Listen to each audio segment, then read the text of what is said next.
Baylor men's basketball got beat by Iowa State. And when I say beat, I mean beat, killed, not close, not good, bad. This is Locked On Baylor. You are Locked On Baylor, your daily podcast on the Baylor Bears, part of the Locked On Podcast Network, your team every day. Happy Monday, everybody, and welcome to Locked On Baylor. I'm your host. I don't think I've ever said that before. I'm your host, Drake Tolp, and Sports Illustrated's Inside the Bears. Thanking you for making Locked On Baylor your first listen every single day.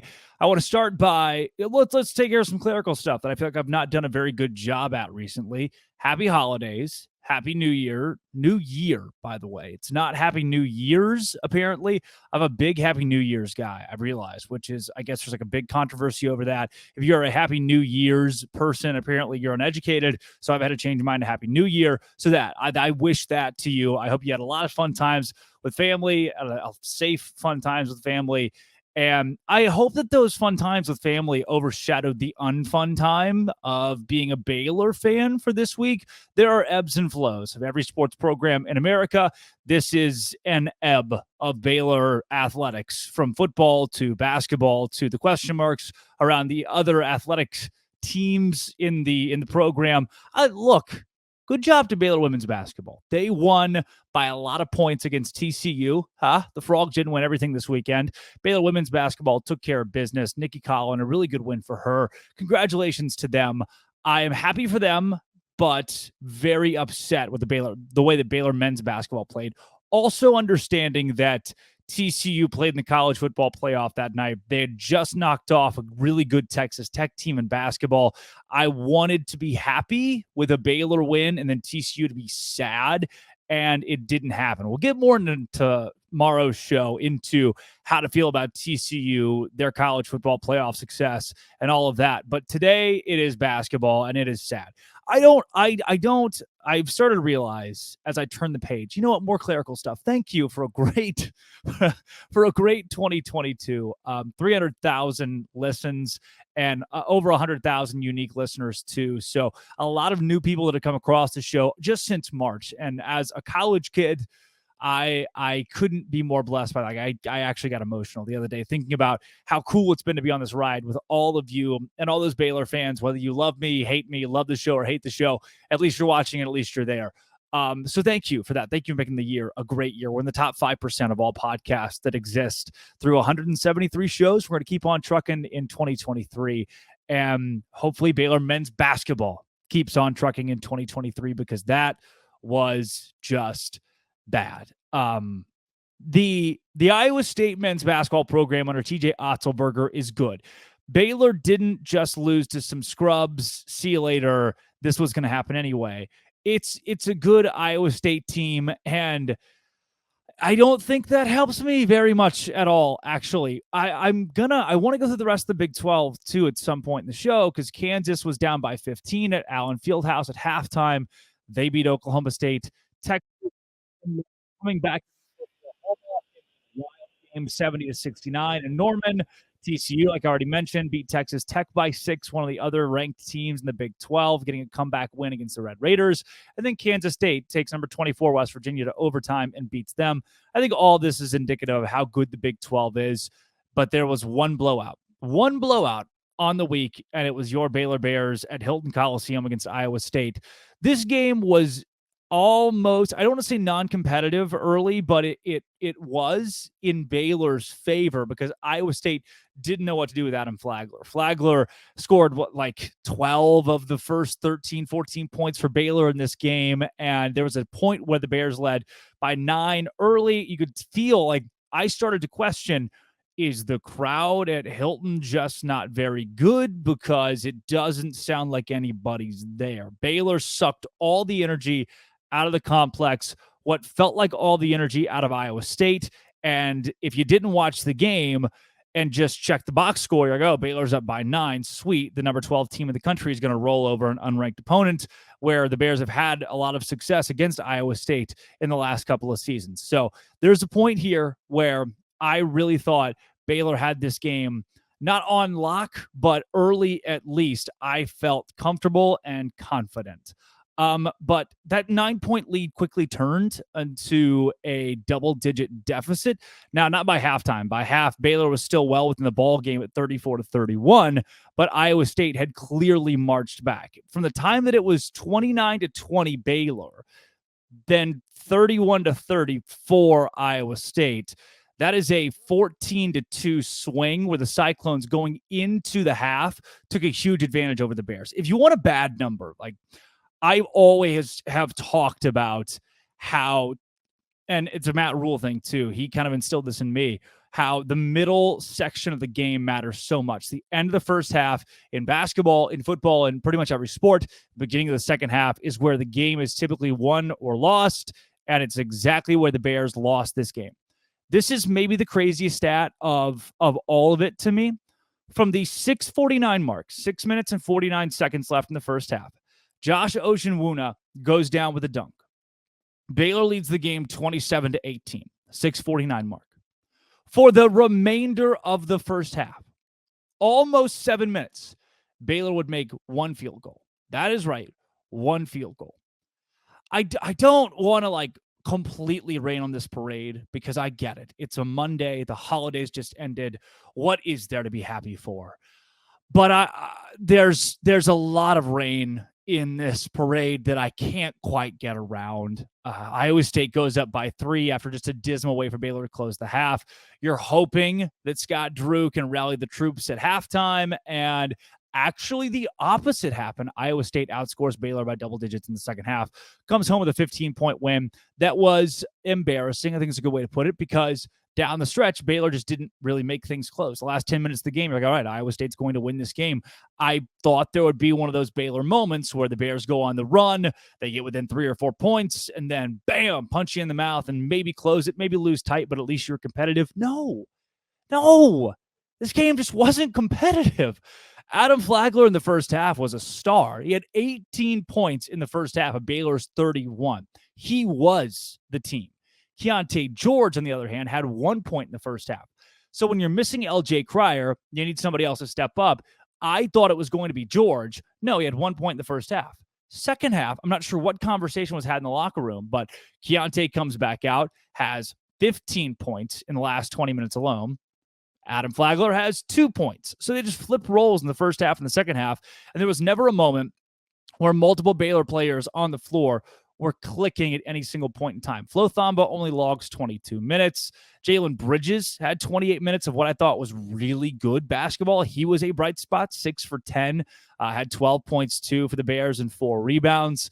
But Keontae George, 5 turnovers, shot 2 for 9 from deep, 5 for 18 overall. Just an uncharacteristically bad game from a guy that we have been talking about on this show, plays to his competition. You expect the guy at this point in the year to play to his competition because that's what he has shown you. Against your Northwestern states, he might not go off, but against a Gonzaga, he could be the spark that helps Baylor keep in a game or win a game. Overall, in the box score for these two teams, also Caleb Grill, who I feel like is 150 years old at this point, he's probably only 19, had 18 points for Baylor, 5 for 22 from behind the arc, 23%. Is that good? No. If you're not a basketball person, it's not good. 19 turnovers, that good? Also no. 7 assists. Baylor had 7 assists for the entire game on 20 field goals. Iowa State had 17 assists. Is 7 assists good? No. 38% shooting from the floor as well.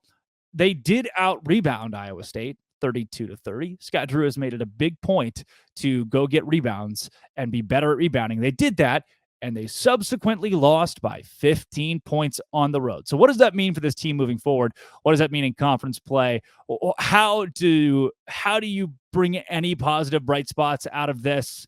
Well, I'll tell you, because I'm happy to get to the good news right after I tell you about LinkedIn Talent Solutions. LinkedIn Talent Solutions is the spot to go if you are a small business or you're a business owner, you're a hiring manager, you are just Joe Schmo. I have been Joe Schmo before, and you want to hire Joe Schmo miniature to work at your job. LinkedIn Talent Solutions is the way to do it. I have been applying for jobs because I graduate in May through LinkedIn, actually. And this Talent Solutions is a really good way to get involved, get connected, and find the right hire for you. Right now, you can go find the qualified candidates by clicking the hashtag purple hiring frame. That whole hiring frame is going to hook you up. 875 profiles exist on LinkedIn currently. Find the right one out of the 875 for you, or hire all 875 million if you'd like to. That's your prerogative. Identify the most qualified candidates. LinkedIn Jobs makes it easy to screen them with questions as well. They're number one against leading competitors per small businesses. LinkedIn Jobs helps you find the qualified candidates you want to talk to faster. Post your job for free at linkedin.com/lockedoncollege. LinkedIn.com/lockedoncollege. Terms and conditions do apply. All right. The good news, there's not, when I said good news, I probably should have said like okay news, better than bad news on this game, because again, not a lot of bright spots coming out for Scott Drew and the Bears. I ask myself the same thing I'm asking with the football program right now. Joey McGuire going to Texas Tech was a blow that Baylor felt in recruiting. McGuire, blow that Baylor felt on the field as well. You see how good Texas Tech is. Jerome Tang was a blow to Baylor men's basketball. I don't know if you've seen it as much on the recruiting side yet, but certainly to the playing side. Like, I don't, maybe it's just me, but I don't usually see these things as a coincidence when a coach leaves and a team is not performing as well in a certain area. Baylor's defense has just not performed as well. Maybe it has nothing to do with Jerome Tang, but like, I mean, there's evidence there that something's not clicking right now for Baylor men's basketball. And one of the biggest differences between this year and last year is the lack of Jerome Tang, who, as we look around the conference, got the 82-76 win against West Virginia, number 24 West Virginia in Manhattan. I think maybe the part that hurts me the most about this is that West Virginia trailed at half in the game. Kansas State, trailed at half in the game, 32-21. They had an 11-point deficit against West Virginia, top 25 team, first Big 12 game. You think, okay, this is the part of the show where Kansas State could just roll over. No, they came back, scored 45 in the second half, held West Virginia to 34, took it to OT and won 16-10. I don't like, where was that fight from Baylor? Where was the fight? Kansas State's playing a top 25 team. Baylor's playing an unranked, but still good Iowa State team. And Kansas State, Jerome Tang fought all the way back. Baylor was late in the game non-competitive. The rest of the Big 12, TCU, they were down at halftime, 37-26. They could roll over against a salty Texas Tech team at home. Final score, TCU 67-61. They didn't roll over. Where was that from Baylor? Texas was down to OU by 4 at halftime, down to OU at the Lloyd Noble Center in Norman for most of the game. Final score, Texas 70, Oklahoma 69. It gets better. Oklahoma State 45, Kansas 30 at halftime at Allen Fieldhouse. In the second half, Kansas scores 39. Oklahoma State scores 22. Kansas wins 69-67. Where was that fight back from Baylor? None of these teams gave up. They stayed in the game, and none of them were blowouts because the team that was down but favored in most of these games found a way, in all of these games, found a way to come back and win it. But Baylor sunk late. And what have we talked about all season long is the depth of the Bears. The depth of the Bears is going to keep them in every game. They'll never get blown out. They've now been blown out by a couple different teams, Marquette and Iowa State, two teams that shouldn't be blowing Baylor out. I told you I'd give you the good news. None of that was good news. There is LJ Cryer missed the game. That is not the good news. The fact that he's in concussion protocol, also not the good news, but he didn't play.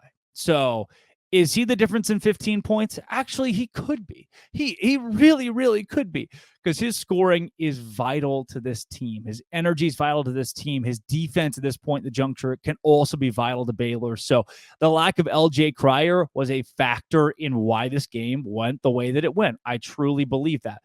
Do I think, like, on the one hand, you can make that excuse that LJ Cryer didn't play in this game. He was hurt. So that's why Baylor lost so badly.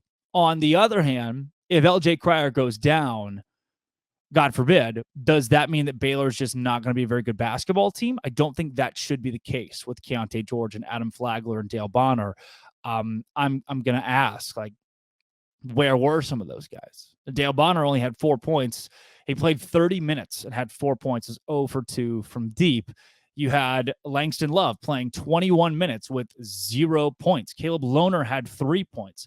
Josh Ojenwuna had 2 points on that aforementioned dunk. Didn't score in the second half. Played 17 minutes in the game. None of those. Flo Thamba had 5 points. None of those are very good. None of those are good. So you need LJ Cryer back, obviously. Adam Flagler, Keontae George for the most part. Keep doing what you're doing. Keep scoring the team's points, almost all of them. And everyone else, I don't know. Again, Jalen Bridges, you were great. You were really, really good. And you've gotten a lot better. Your last few games have been great. But as Jalen Bridges is doing better, it feels like Caleb Lohner is not. And I don't know what to do with this team. Things could be worse. The sky's not falling.